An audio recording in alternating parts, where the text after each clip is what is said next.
Hello, ladies and gentlemen. Today I feel a great deal of pressure as a YouTuber because I have to talk to you about the Sveshnikov Sicilian, also dubbed in some circles as the Magnus Carlsen Sicilian. The reason for this is, as I hold a bunch of coins, it's probably where the microphone picked up. Magnus Carlsen from 2019 to 2022 went on an insane unbeaten run.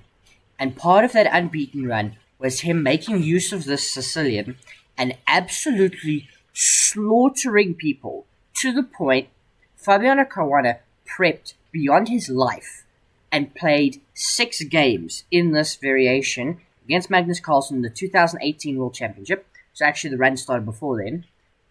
And they played only this opening, and Fabiano Caruana, one of the best players ever, one of the most well-prepared players ever, could not beat him in it.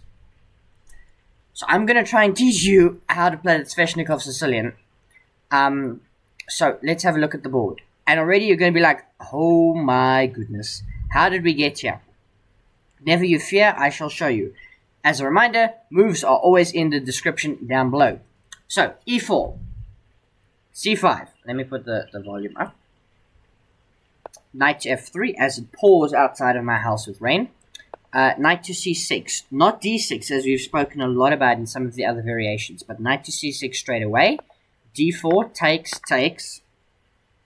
And then here, knight to f6, attacking the pawn. Knight c3. And here, the immediate move, not the immediate move rather, e5. A couple moves back, instead of going here, immediately you could play this, which is the Kalashnikov Sicilian, if I'm not mistaken. Another variation of it, where you play e5 already. But in this way, we play knight f6 first. We go here. And we've spoken about, the Najdorf and the dragon. But that normally has d6, and this knight's not out yet. Here we have e5, removing the knight from the center of the board. Now, fair bit of warning, I'm not going to look at the moves. Going here, here, or here in this variation is bad.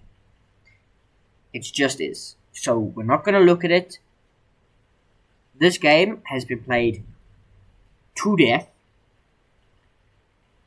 Ladies and gentlemen, in the Lichess Masters database, there are 26,546 games.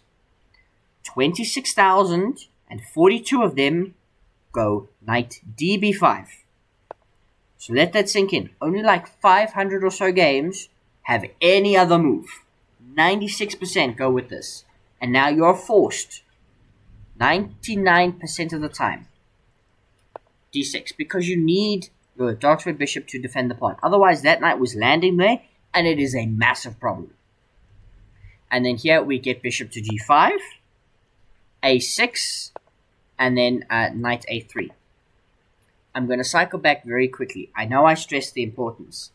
I did not mention this move, which some of you will have probably pointed out in the comments already. It is kind of playable, but it allows the immediate d5, which kind of levels everything for black. Because after takes, they can take your knight, you take here, they capture back, and we get this position where it's level. Black might have a slight edge, white might have a slight edge. It's really bad, okay? It's not bad in like a losing sense, but you don't want to do this. So knight b5, and then d6. The bishop comes out, putting pressure on the knight. Because remember, what have we spoken about before? If you play e5, this d5 square is worth its weight in gold. So we're kind of removing a defender of that square, so we can plonk a knight there. So now, a6, knight to a3. And this is where everything branches out. So, in the Masters database, most of the games go b5. So that you can get this bishop out, you start a queenside attack. That is a straight up fork. So then we end up with knight d5. And jumping into the center, bishop to e7. And then bishop takes f6, bishop takes f6, and c3. Controlling that, and then allowing the knight an escape square to maybe go all the way here to reinforce on d5. And that's the type of maneuver you'll look for. Black can play castles, and the game goes on and on. Okay, what about not b5?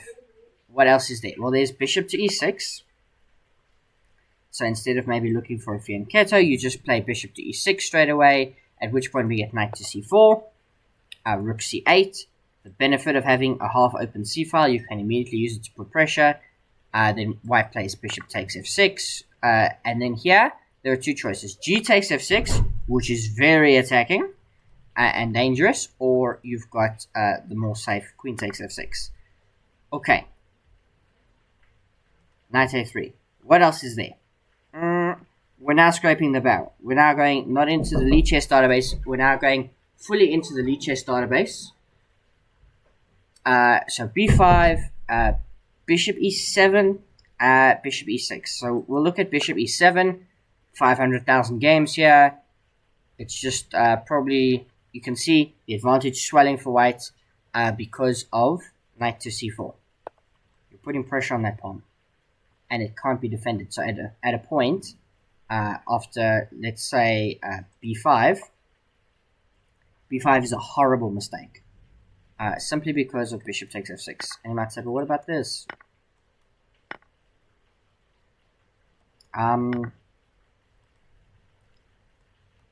White's just winning here. Like, I apologize for the moment of silence. There's no good thing coming for black. Like, you are bust. You might say, but it's only 1.5.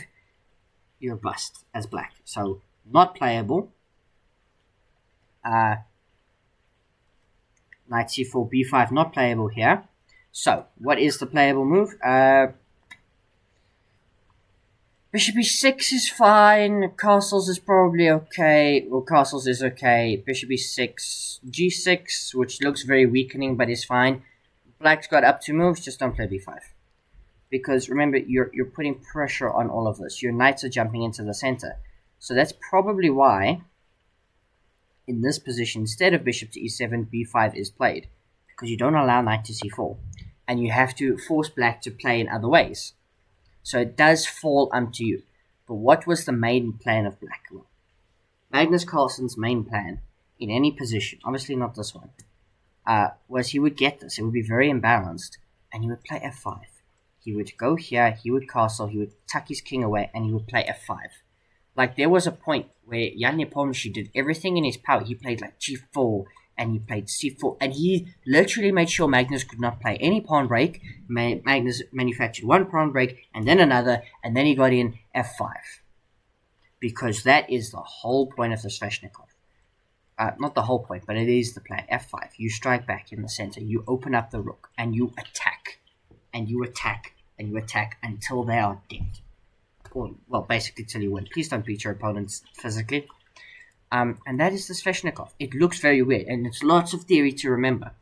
But you get to this point, and then here you just got to make sensible moves. Use your time, make sensible moves. If you can get here, I think you will be okay, unless you are playing against Magnus Carlsen, at which point I wish you sincerely the best of luck.